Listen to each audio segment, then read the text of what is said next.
buenas tardes. Desde la sala Universo del Cosmocaixa abrimos una ventana a la ciencia y lo hacemos de la mano de un ciclo llamado Live Talks, organizado por la Fundación La Caixa con la ayuda de la Asociació Catalana de Comunicació Científica. Hoy estamos emitiendo en directo desde aquí, desde el Cosmocaixa, junto a una instalación que se llama Paisaje de Incertidumbre. Esta instalación nos pone frente a una pregunta que es muy filosófica. ¿Es verdad que el caos y el azar es algo inherente en la naturaleza o es fruto simplemente de que no somos capaces de entender los sistemas complejos? Esta pregunta la podemos ver de alguna forma escondida en este sistema de aquí. Podemos ver un montón de chorros de arena que aparecen y que parece que aparezcan de manera totalmente aleatoria, pero en realidad hay un mecanismo que los está tirando para atrás, que los está tirando para arriba y que está metiendo orden en ese caos. Lo mismo sucede, por ejemplo, cuando estamos intentando entender un sistema físico muy complejo. Parecería que este sistema se puede entender si lo miramos de manera global, pero lo que sucede en realidad, si nos ponemos en detalle, es que se nos puede ir de las manos, hay demasiados datos ahí. Y entonces eso mismo sucede cuando estamos analizando datos, muchísimos datos, y para eso usamos la estadística. Lo que hacemos es que la estadística use una serie de modelos y esos modelos nos permiten intentar poner orden en ese desorden de datos para obtener resultados o para, por ejemplo, hacer predicciones. En el caso de la crisis de la COVID-19 se ha visto clarísimo, y todos tenéis clarísimo, que esos datos, los datos que hemos visto por todas partes, se han convertido en fundamentales. Por un lado están los expertos que cogen esos datos y los convierten en gráficas, en diagramas que permiten o que como mínimo intentan que nosotros entendamos lo que está sucediendo. Pero luego están los políticos, cogen esos mismos datos y los convierten en herramientas para su propaganda. Los medios de comunicación con esos mismos datos lo que hacen es pues intentar llenar horas y horas de televisión, muchas veces con muy poco rigor científico, ¿sí? Precisamente por eso, ahora, en esta charla nos ha parecido muy interesante hablar de las matemáticas en tiempos de pandemia. Y por eso también tenemos la suerte de poder conectar con Santi García Cremades, que es matemático, profesor y divulgador científico. Santi tiene un canal de YouTube que se llama Raíz de Pi y tiene además, o es el director y sale en un programa de radio que se llama Raíz de 5, en Radio 5 y en Radio Nacional de España. Santi, muchísimas gracias por estar con nosotros. Hola, buenas tardes. Buenas tardes. Gracias a vosotros. Un placer. Empezamos con una pregunta un poco personal. Yo te he seguido hace mucho tiempo y bueno, tu historia es bien interesante. Empiezas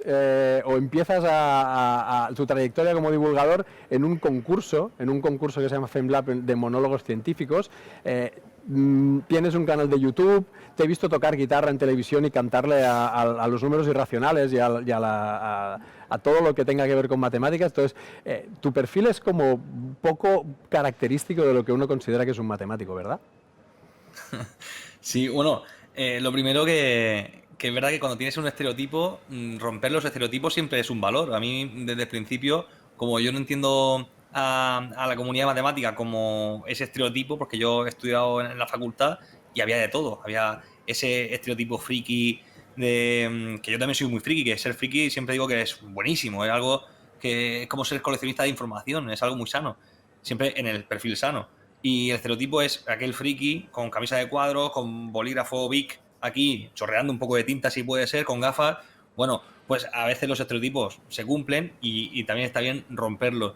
La verdad que, como comenta Miguel, el 2014 empecé con el concurso de monólogos científicos con una iniciativa de FECIT, de la Fundación Española para la Ciencia y la Tecnología, que yo desconocía por completo. Me presenté como el que se presenta al concurso de la lotería de Navidad de tu pueblo y eso me cambió la vida. Descubrí la divulgación científica, me enamoró completamente la divulgación científica. Sigo con la tesis, seguía en su momento con la tesis y sigo todavía, o sea, llevo 6 años de tesis ya. Y sí que me cambió la vida en el sentido de cómo contar lo que yo domino, que son las matemáticas. Y me pareció una oportunidad increíble, ya digo, enamorado perdido de la divulgación científica. Sí, yo creo que la divulgación hecha de esta forma informal, incluso intentando emular cosas como el Club de la Comedia, funciona muchísimo y os felicito a ti y a muchos que lo hacéis. Quería, antes de continuar, recordar a los espectadores, a los que nos están siguiendo, que podéis ir escribiendo vuestras preguntas en el chat y que nosotros lo que vamos a hacer va a ser intentar recogerlas y pues ir contestando algunas de las que hagáis, ¿sí? Y podemos ya ir entrando en materia. Entonces, te he escuchado decir en varias ocasiones que una cosa muy interesante, que es que los datos, los números por sí mismos, pues la verdad es que no dan mucha información, tienen que ir acompañados pues de un modelo o de un contexto. Y por otro lado, también te he escuchado denunciar que en general las personas mundanas como yo, tenemos poca formación, digamos, matemática. Entonces, combinando estas dos cosas, me da la sensación de que somos carne de cañón, o sea, de que nos la pueden colar muy fácilmente cuando nos dan estadísticas, cuando los políticos nos ponen números sobre la mesa. Sí, totalmente. Yo siempre digo que es un eslogan que ya no es mío, ya es del universo, que las matemáticas te hacen libres. Concretamente, la estadística nos hace libres, sobre todo libres de engaños, para que no nos engañen con gráficas truncadas, con datos manipulados. Este tipo de cosas las estamos viendo con más relevancia que nunca en estos tiempos. La verdad que creo que nos hemos habituado ya en estos meses escuchando palabras del estilo de aplanar la curva, que eso habla de la kurtosis de una curva en estadística. Nos hemos acostumbrado a escuchar el crecimiento, el decrecimiento, algo que hablamos en álgebra con las derivadas o en análisis. Tenemos un montón de conceptos estadísticos ya en nuestra vida, pero sí que es verdad que me he dado cuenta que seguimos, y lo estamos viviendo todas las semanas, como comenta, pues un montón de ideas y debates políticos donde la certeza, que parece que no hay una certeza concreta, donde la certeza está ahí, es etérea. Y creo que la estadística nos puede dar muchas certezas en estos tiempos de incertidumbre. Y creo que es un valor muy importante a tener en cuenta todavía. Es decir, no en el confinamiento, sino ahora también es importante tener en cuenta los modelos matemáticos. Y se ha olvidado un poco, la verdad, se ha olvidado un poco. Sí, en realidad eso que comentas es muy interesante. El analfabetismo matemático combinado con esa idea de que los números se pueden manipular de muchas maneras, pues da alas a lo que llamamos a la posverdad, ¿no? A que pues haya presidentes de estados gigantescos que nieguen la pandemia incluso cuando han estado ingresados por esa misma enfermedad, sí. O que haya gente que considere pues cualquier barbaridad, ¿no? Las pseudociencias. Al final parece que en alguna forma, ¿no? Hay una tendencia hacia cada vez darle menos importancia pues a los datos matemáticos y a la propia ciencia. Sí, como comentas, es un debate muy importante lo de la posverdad, la desinformación. Cómo luchar contra eso es un reto de nuestros tiempos que es increíble porque estamos viviendo en el momento de más información que nunca y a la vez de más desinformación que nunca. Entonces es una paradoja de esta era que tenemos que intentar revertir. Como comenta la posverdad, pues ¿qué es la posverdad? Pues mentira. Yo siempre digo que es pues mentira, ya está. No hay nada más que una verdad detrás de eso, no hay nada. Entonces, eso de repetir algo muchas veces hasta convertirla en una verdad, esto era de propaganda nazi de hace mucho tiempo. No sé por qué cómo hemos recuperado ese concepto. En matemáticas, desde luego, no tiene ningún sentido. Yo siempre he dicho que he sido muy feliz, nunca he discutido con nadie, porque en matemáticas, cuando algo es verdad para siempre, es indiscutible, y cuando algo no es verdad una vez, es que es falso. Es decir, cuando tú encuentras un contraejemplo, es totalmente falso para siempre. Y esto es precioso porque de verdad te da una certeza absoluta sobre un conocimiento. Esto no se dice en el resto de ciencias. Si hablamos en el resto de ciencias es más complicado, pero sí que tenemos mucha certeza. Ya digo que parece que se han olvidado. Yo lo que comentas de Donald Trump, pues es una cosa que al principio me da risa, después me da un poco de miedo porque tiene unas consecuencias muy duras, lo de Miguel Bosé. Este tipo de cosas tiene consecuencias en la sociedad, sobre todo por el desconocimiento de lo que nos rodea cuando hay mucho conocimiento y hemos aprendido mucho en estos meses. Claro. De hecho, este tipo de personajes al final acaban llegando a argumentos de pero vosotros los científicos, ¿qué vais a saber? O los matemáticos, pero al final, lógicamente, pues personas como tú que han estado haciendo una labor súper importante durante esta pandemia, claramente pues son muy importantes. Y entonces, entrando en eso, Yo he visto en muchos lados que se te ha dado el título oficial de matemático de la pandemia. Entonces, simplemente, contanos así un poco por encima qué has estado haciendo, qué investigación has estado haciendo durante estos últimos meses. Sí, sí. Es un eslogan que me han puesto siempre, matemático murciano, también me han puesto matemático murciano. Digo, bueno, llamadme si queréis, pero hay muchos matemáticos trabajando en esto. Evidentemente, todos los científicos, en estos momentos, casi todos, estamos trabajando o reorientando nuestras investigaciones a la pandemia por motivos obvios. Lo primero, por intentar ayudar a la ciencia, y después porque es más fácil tener datos inmediatos y trabajarlos, porque te publican mucho más rápido y es un motivo que nos afecta a todos y es evidente que todos queremos aportar, ya digo, nuestro granito de arena.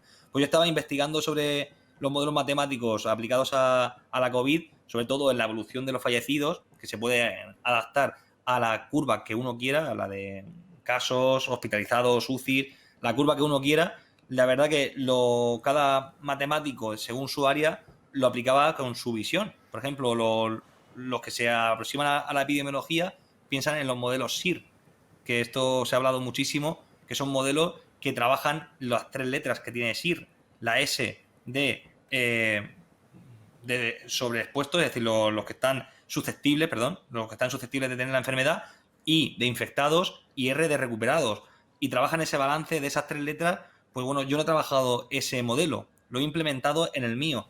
El mío consiste en un modelo de series temporales, que es muy sencillo porque es una serie en el tiempo, como dice la palabra, y la verdad que sí, que de todos los modelos que se estaban publicando es el que menos error tiene, porque hay que decirlo bien claro, la estadística trabaja el error, es el estudio de lo imperfecto, es decir, no son matemáticas, no es 2 más 2 son 4, la estadística siempre tiene un error, y entonces todos los modelos van a tener siempre una aproximación. Pues de todos los modelos que se publicaban, este concretamente era el que más se acercaba a la curva de fallecidos, la curva de infectados, y creo que era importante, lo primero, por la salud mental de la sociedad, para saber que había una salida, que había un fin a este confinamiento, eso era importante, pero también para entender futuras curvas, futuras olas como las que estamos viviendo, cómo se comportan, cómo evolucionan y sobre todo, ¿son creíbles los datos? Esto siempre es un tema que parece que es imposible de entender. Pues es muy importante saber si son creíbles y no son creíbles, y para eso está la estadística. Sí, de hecho, esa era una de las preguntas que teníamos ahora, tú que has estado días y días trabajando precisamente con datos, ¿qué pasa? O sea, tú miras los de las comunidades o las de algunas comunidades frente a otras, los del Ministerio de Sanidad, y por ahí las cosas parece que no cuadran y unos acusan a los otros de no poner datos reales. ¿Es realmente un problema de que no hay un criterio común o tú tienes la sensación de que se están usando también, digamos, la manera en la que se da esa información para la conveniencia de cada estamento en ese caso? Sí, es también complicado responder con algo concreto, decir, pues están mintiendo o no, no están mintiendo. Es muy difícil. Yo, según lo que he estudiado, según los datos que se pueden observar y se pueden medir, no se ve ninguna tendencia sesgada o ningún salto extraño. Solamente se puede ver el cambio de escala de medición. Cuando empezamos en marzo medíamos de una manera y cuando pasó la primera ola y entramos en junio medimos de otra manera. Ahora tenemos muchas PCR que sirven para detectar los positivos. Con su error, todo tiene su error, pero siempre con un error pequeño, ¿vale? Estamos hablando de un error que se suaviza de varias maneras. Las PCR, ya digo, los falsos positivos son muy pocos. Hay gente que no cree en las PCR, hay negacionistas de las PCR, bueno, cada uno que con sus pensamientos, pero realmente, estadísticamente, las PCR tienen muy pocos falsos positivos. Las comunidades autónomas, pues sí que es verdad que cada una mide de una manera, pero en general, de forma homogénea, podemos establecer ese balance que digamos que suaviza el error. Es decir, al tener muchas comunidades heterogéneas, se vuelve una estructura homogénea. Esto es como si tienes lo que tienes ahí detrás con la arena. Si tienes muchos saltos, al final, aunque haya mucho caos, a priori, después se suaviza ese caos teniendo una manta por encima. Digamos que se puede observar una homogeneidad dentro de la heterogeneidad. O, por ejemplo, también, si observamos la cantidad de datos que tenemos, pues claro que faltan datos por medir. Por supuesto que faltan datos por medir, pero para eso tenemos las medias móviles, las medias semanales, para ver si esa curva está suavizada o tiene saltos extraños. Para entender algo así muy, muy directo, España tiene la curva de las más suavizadas del mundo. Eso quiere decir que los datos están bien medidos, entre comillas, según la estadística. Después que falten datos, por supuesto que faltan datos, pero eso nunca lo sabremos, o digamos que es un tema más abierto de salud pública, entender cuál es la causa de la mortalidad de cada enfermedad, eso es un tema más complicado. Pero, por ejemplo, si vemos la curva de México, incluso de Bélgica, de Francia, veríamos la curva con muchos más picos, que quiere decir que hay más errores acumulados en la medición. O sea que no hemos medido tan mal, pero por supuesto hay errores. O sea, que está bien tener una curva sin dientecitos, muy buen dato. Una pregunta que te iba a hacer respecto a tus modelos es, yo recuerdo en mayo, al principio de mayo, que vi por ahí en algún sitio que decían los medios que tú pronosticabas tu modelo, que a mediados de mayo la epidemia iba a desaparecer y de alguna forma se te presentaba como casi un pitoniso, ¿no?, de las matemáticas. Sí. ¿Te sentiste cómodo con esa forma de tratarlo? Porque al final claramente no es lo que tú estabas diciendo. No, nada cómodo, como dices, Miquel, que no es un tema muy... Para un científico que te traten como un adivino, ya de por sí incomoda, ya tienes el culo así inquieto, pero sí que es verdad que mientras que te dejen comentar lo que hay detrás de esa noticia, de ese titular, pues al final intentas luchar por tu ciencia y por tu divulgación. Creo que los que me vieron y los que estuvieron atentos a la noticia, quedó muy claro que estamos hablando de un modelo estable, porque estábamos en confinamiento, las variables estaban muy claras y se vio que la tendencia se podía predecir. Había muchas predicciones, no solo la mía, hay muchísima gente que hace predicciones, pero no son predicciones mirando una bola mágica. La bola mágica que tenemos aquí se llama estadística y modelos matemáticos. Y los modelos matemáticos, como decía, de las series temporales, tienen un modelo predictivo, se llama así, modelo predictivo. Y usando eso vimos que sí, que se ajustó bastante lo que pasó a las predicciones. ¿Eso quiere decir que adivinamos algo? No adivinamos nada, sino que entendimos muy bien la situación a través de la estadística y a través de la estadística se puede entender los sucesos futuros. Lo que me gustaría a mí en este momento es que en vez de usar ese tipo de titulares, de adivinar el futuro y todo esto, digamos que se decidiesen las medidas actuales de los umbrales de confinamiento, de las medidas urgentes, según unos parámetros estadísticos y usar ese conocimiento anterior para aplicarlo ahora. Eso es lo que más me gustaría ahora mismo, que la estadística tuviese un peso en el gobierno, en las comunidades y en la prensa también. Joder, macho, pues me has bajado ahora un montón porque te iba a pedir que sacaras la bola de cristal y que nos hicieras la predicción futura, pero ya no voy a poder. No, pero hablando de presente, lo que sí me gustaría es que, como sigues trabajando en ello, que nos pudieras decir de alguna forma qué dicen tus series temporales sobre el presente y el futuro más próximo de la pandemia, porque estamos todos muy confundidos, estamos mejor, estamos peor. Entiendo que eso dependerá mucho del territorio, pero bueno, que nos des la última actualización de tu investigación. Sí, mira, aquí comentan, por ejemplo, con sorpresa la expresión homogeneidad dentro del caos. Precisamente antes había homogeneidad, aunque parecían datos caóticos,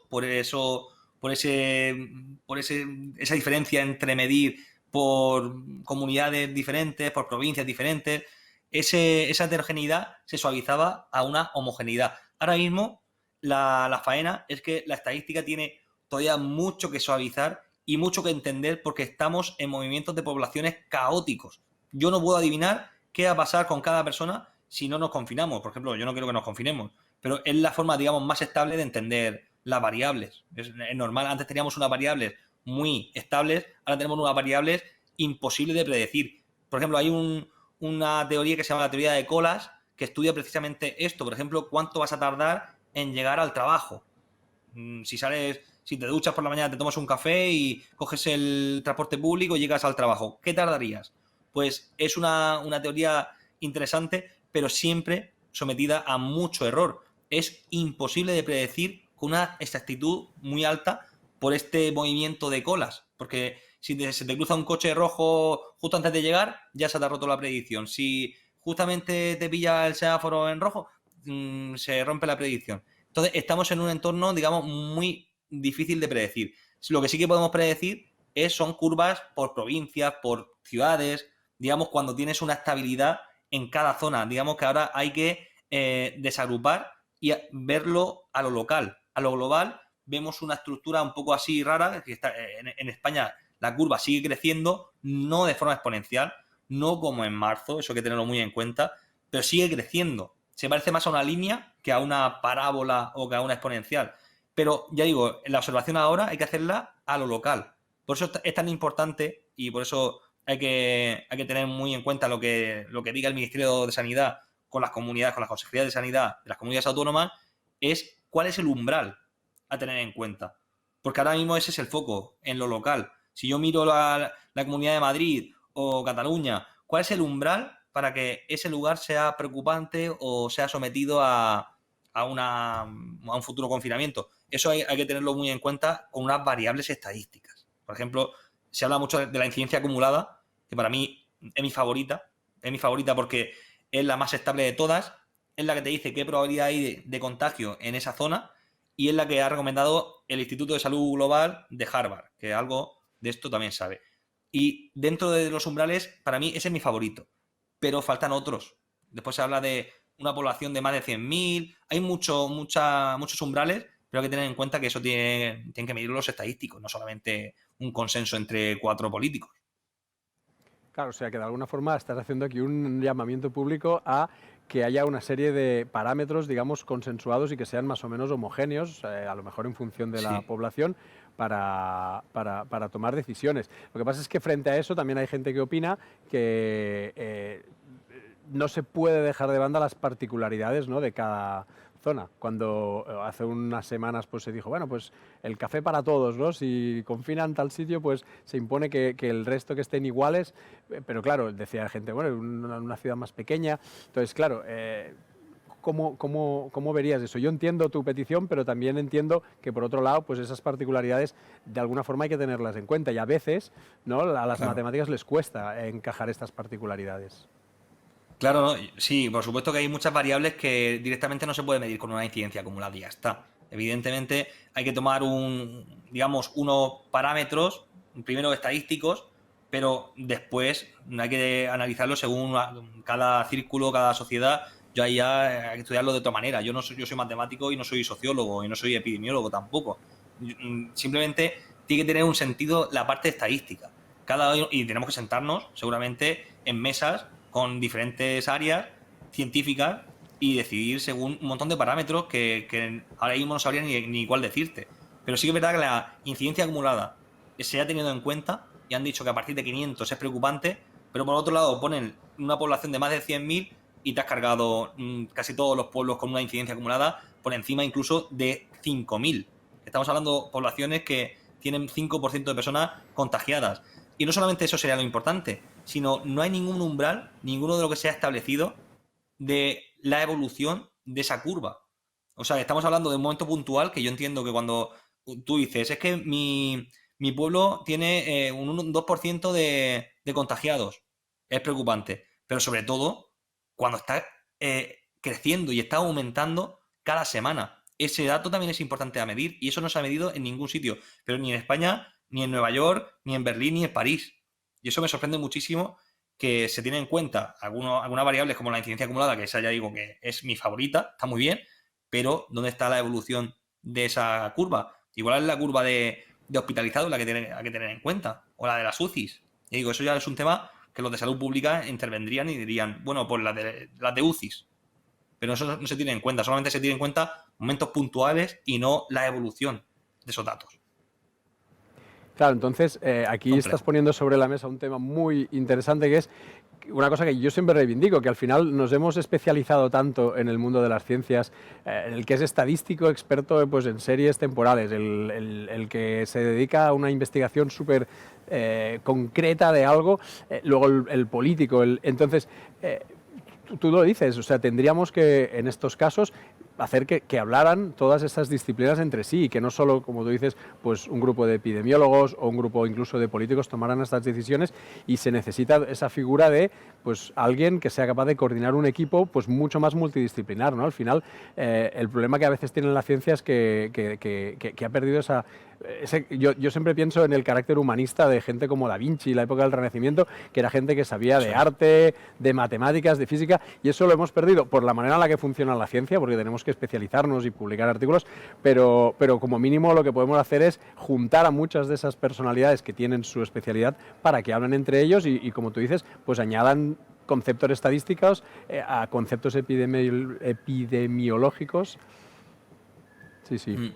Sí, totalmente. Yo siempre he reivindicado el área de matemáticas aplicadas, que a veces ha estado un poco denostada por los matemáticos teóricos. Yo me considero un poco de los dos. Pero sí que es verdad que las matemáticas aplicadas ofrecen en nuestro área algo más transversal que el resto de ciencias puras, ¿vale? Que parece que entras en tu círculo de investigaciones y te cuesta salpicar en otras áreas. Para esto, más que matemáticas aplicadas, hace falta que la estadística, y veo aquí que está Guido Ramellini, que es un amigo, saludo desde aquí a Guido, que me acuerdo que es del Museo de Matemáticas de Cataluña, un museo, os lo recomiendo a todos, un museo de matemáticas, y siempre decía que hace falta mucha divulgación estadística en la sociedad.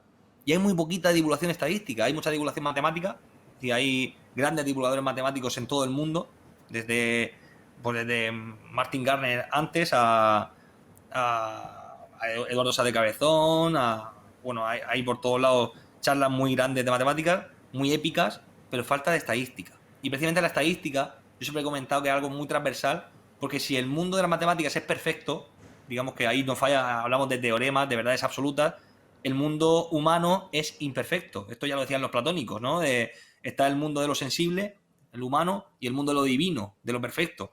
Pues claro, entre esos dos mundos está la estadística. Y hace mucha falta divulgación estadística en la sociedad, pero no solamente que los estadísticos hablemos, sino como comentas, que un biólogo sepa un poquito de estadística, o por lo menos que tenga vínculo con estadísticos. Y que hace falta que los médicos nunca quieren ver estadísticas, eso hay muchos chistes sobre eso, que los médicos ven una estadística y vomitan directamente, pues hace falta que ellos también aprendan mucha estadística. Y hace falta también que los estadísticos nos acerquemos a esas áreas. Por eso la interdisciplinaridad, que no sé cómo he dicho esa palabra, la he dicho así más o menos, es el concepto más importante de nuestros tiempos.